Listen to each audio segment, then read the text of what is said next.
update of a few things that's been going on around here. We've been doing a lot of projects, and I had recently gotten a hot tub on trade for tattoo work. It's like an 8 to 10 person, something like that. I'm going to show you what we have in mind for the hot tub and what I've been doing lately. First off, we've got this little building. I don't know if you've ever noticed it in some of our videos, but it's I think it's 18 by 16 or something like that.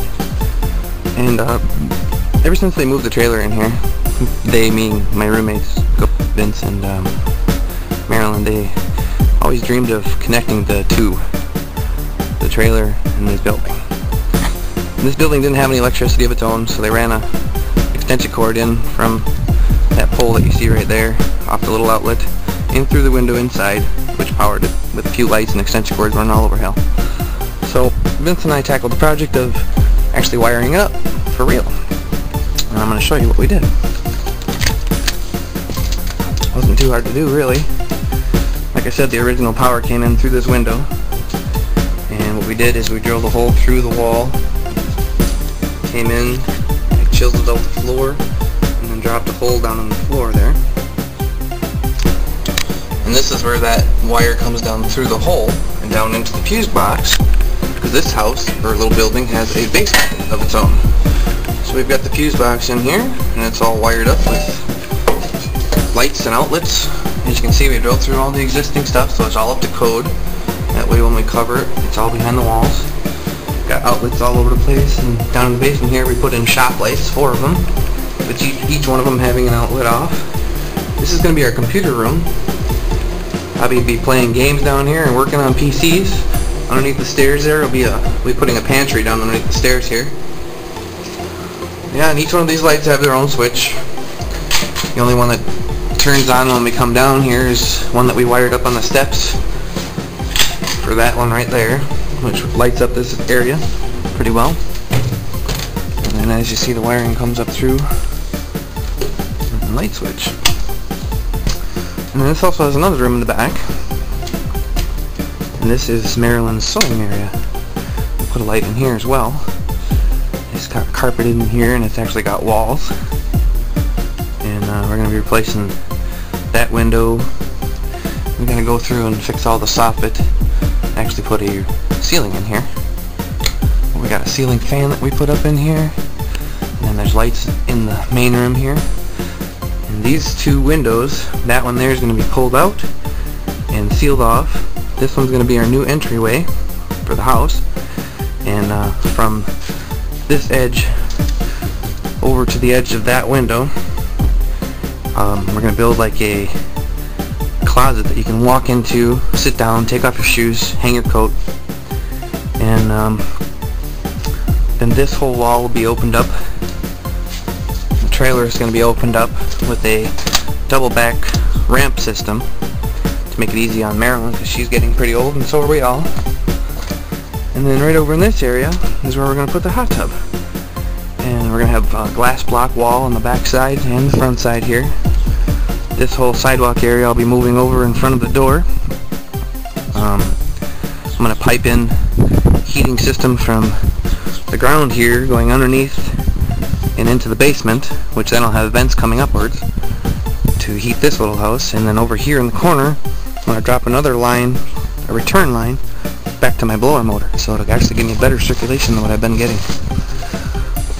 Right now it's warm enough to where we haven't been using our outdoor heating stove, but it's been working fantastic, especially with all the new blower and the big stove.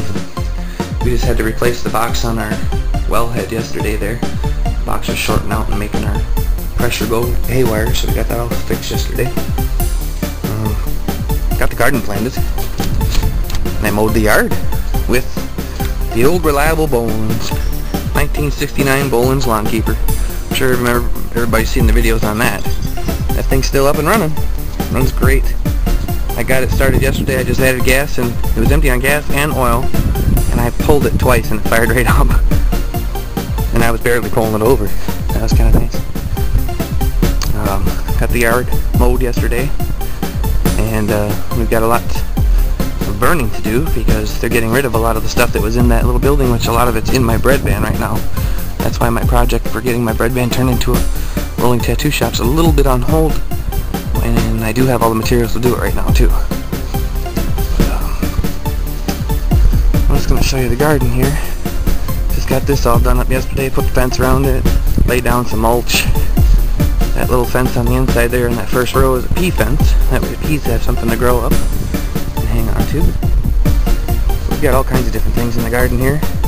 Got a fence all the way around to keep the rabbits out. And then we haven't gotten chickens yet this year. We're going to, I'm sure, still. And back here, I've got a few things growing in the house yet. But we've got tomatoes planted. I guess we got a frost coming in like on Thursday. Today is, I think today's Wednesday. Yeah, today might be Wednesday. Anyway, so tomorrow we're supposed to have a frost in the morning. So I can't have the plants that I have in the house, which is watermelons and pumpkins and some chard, and some beets, a few other things that I sprouted in the house. I can't bring them out here yet because I don't have anything to cover them to keep them protected from the frost. I made the garden bigger this year.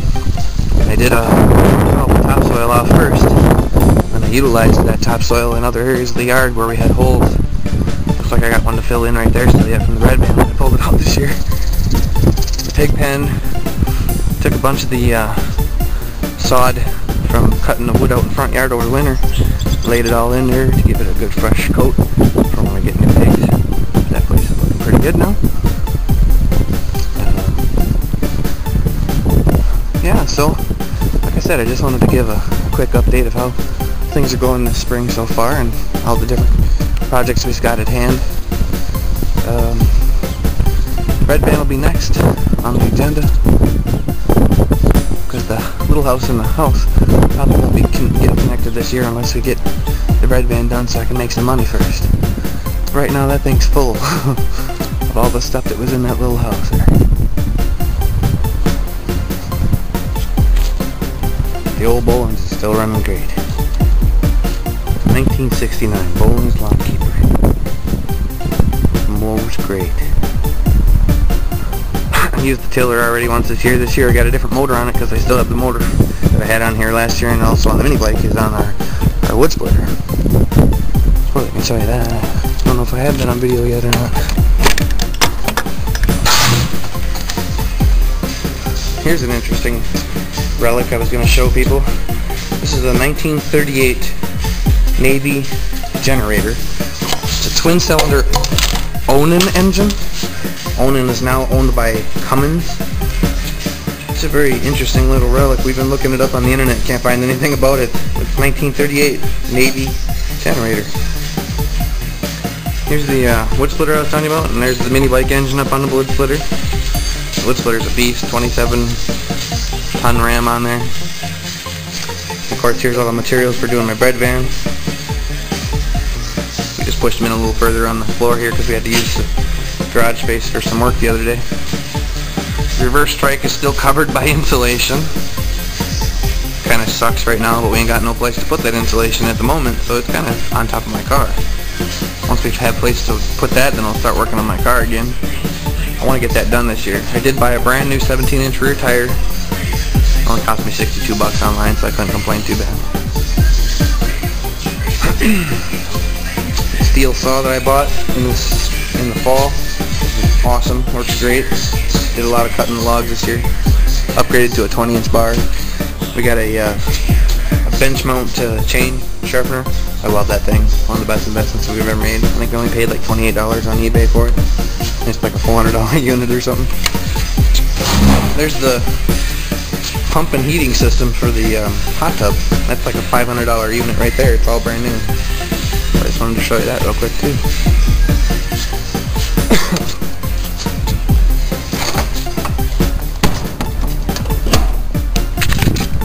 Alright, so anyway guys, just a quick update. Thanks for watching. See you later.